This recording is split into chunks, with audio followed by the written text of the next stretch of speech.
Assalamualaikum warahmatullahi wabarakatuh.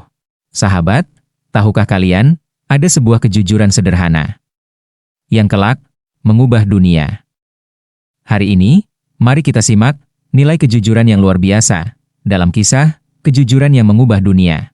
Saya doakan yang nonton dicatat Allah sebagai tholabul ilmi, yang subscribe dicatat sebagai shodaqoh, yang like dan share dicatat sebagai amal kebaikan. Malam itu, Khalifah Umar bin Khattab berjalan menyusuri jalanan Madinah bersama sahabatnya, Aslam. Di kanan kiri, rumah-rumah sudah gelap tertidur. Tapi dari sebuah pintu yang tertutup rapat, masih tampak semburat cahaya lampu. Umar mendekat. Ia tertarik. Bersama Aslam, ia berhenti di depan rumah itu. Dari balik pintu, terdengar suara seorang ibu berbicara dengan putrinya.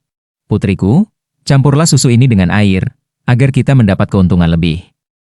Namun sang anak menjawab tegas, "Ibu, Amirul Mukminin melarang kita mencampur susu dengan air."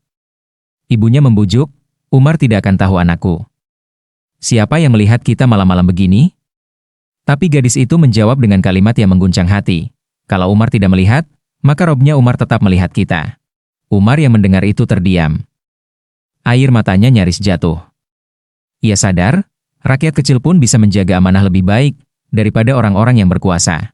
Keesokan harinya Umar berkata kepada anak-anaknya, "Gadis itu jujur. Ia pantas menjadi istri. Aku ingin keturunanku lahir dari rahim wanita yang takut kepada Allah."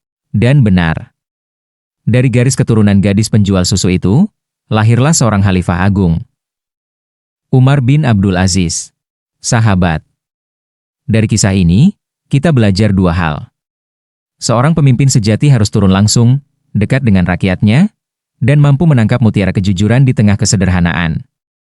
Dan bagi kita sebagai umat, gadis itu mengajarkan bahwa kejujuran bukan soal besar atau kecilnya perkara, tapi tentang keyakinan bahwa Allah selalu melihat.